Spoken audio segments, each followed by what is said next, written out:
الظاهر سيء. هي دي الكلمة اللي قالها هيئة الدفاع اللي بتدافع عن السفاح. يعني ايه الظاهر سيء؟ وبعدين قال ان هو وسط الاعترافات بتاعته كان قاعد بحالة سوية، وكان بيتكلم. طبعا هو خريج شريعة وقانون، كان بيتكلم بتفصيل دقيق لانه خريج شريعة وقانون.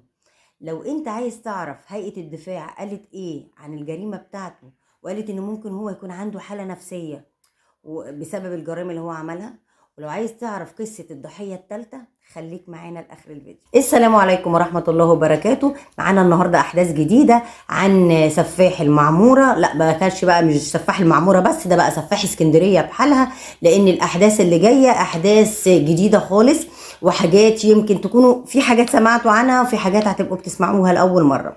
الضحية الثالثة دي كانت من 3 سنين لراجل يدعى ان هو مهندس، وكان عايش يعني كان بيشتغل في ألمانيا، وهو كان عنده اموال وعنده بيوت وعنده حاجات يعني وميسور الحال. اتقابل مع المحامي ده وكانوا على دردشة مع بعض ان هو عنده بيت في المنظرة في شارع النبوي المهندس، وان هو عايز يبيعه علشان عليه شوية مشاكل. فالمحامي طبعا استدرجه وقال له تمام، وانا عندي مشتري يشتري منك البيت ده وتمام، وقابله في كذا مكان.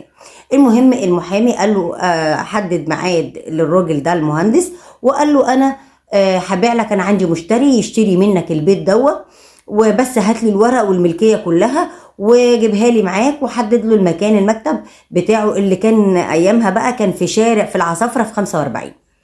وفعلا راح يا عيني المهندس دوت واخد الاوراق كلها وراح للمحامي.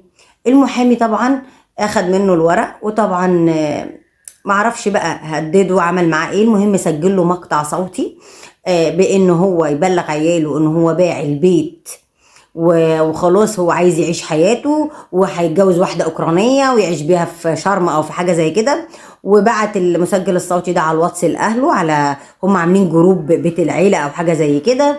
وكمان الراجل المهندس ده كان بيكلم أهله بشكل كده في قلق وفي توتر، وكان بيقول لهم بيكلمهم بألغاز، لأن هو كان بيقول لهم سلموا لي على حد متوفي عندهم. فهم حتى كانوا مستغربين من المكالمة. ومن بعدها الراجل اختفى تماما. وبعد كده لما اولاده حبوا يدوروا عليه وكانوا شاكين في المحامي نفسه، تم استدعائه فعلا، ولكن هو قال فعلا هو كان عندي، وانا واحد بعت له بيت وخلاص مفيش بيني وبينه اي حاجه، واحد عايز يعيش حياته. وخرج فعلا من القضيه دي وما كانش فيه عليه اي حاجه خالص. لكن هو اللي كان مموته، وكان برضه منفذ معاه نفس اللي هو نفذه في المعموره، ان هو فعلا دفنوا برضو تحت بلاط في الشقه اللي هي في 45. بس اللي قالوا المحامي بتاعه اللي هو هيئه الدفاع، قال ان السفاح لما قعدوا يعني يحققوا معاه وكده، قال ان هو كان بيتكلم بحاله سويه، وكان مفيش عليه خوف ولا توتر ولا اي حاجه من دي، وكان بيتكلم بشكل دقيق ومفصل وبشكل هادي جدا. وهو انكر قتله للمهندس، لكن هو اعترف بقتله لزوجته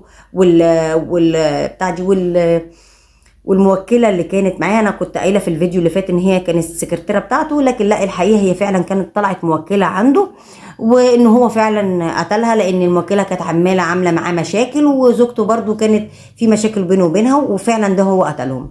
طيب دلوقتي هيئه الدفاع قالت يا ترى هو اللي قام بالجرايم دي لوحده ولا في شركاء معاه؟ لان هم في المعموره وجدوا في الشقه عنده راجل و2 ستات، والست منهم لما صرخت طبعا الدنيا قامت وتم واكتشفوا بقى طبعا ان هو ايه قاتل والكلام ده كله، واللي انتوا عرفتوه في الاخبار اللي فاتت.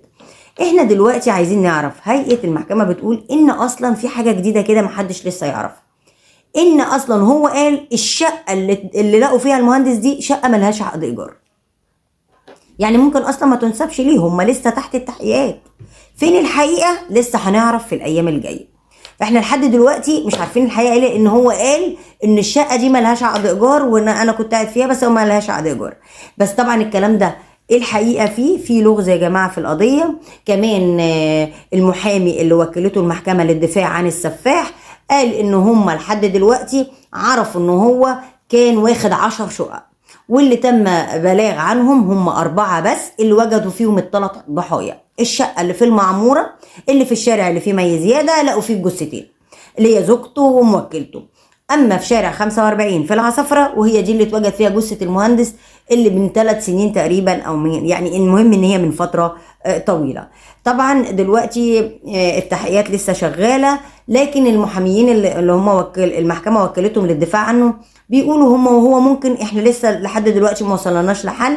لو هو اكتشفوا احنا مش عارفين، ممكن يكون عنده حالة نفسية او حاجة. يا ترى فعلا ممكن السفاح ده يطلع عنده حالة نفسية وفي الاخر القضية دي تطلع ولا حاجة، ولا فعلا هيكون هو اللي قام بالجرائم دي كلها عن تعمد وعن قصد ويستاهل الاعدام شنقا؟ ده الاعدام شنقا اصلا حاجة قليلة عليه، انه قتل ابرياء كده من غير ولا ذنب. ده اللي احنا لو في اي حاجة جديدة، ده اللي احنا هنعرفه ان شاء الله الايام الجاية. ما تنسوش بقى اللايك والاشتراك في القناة.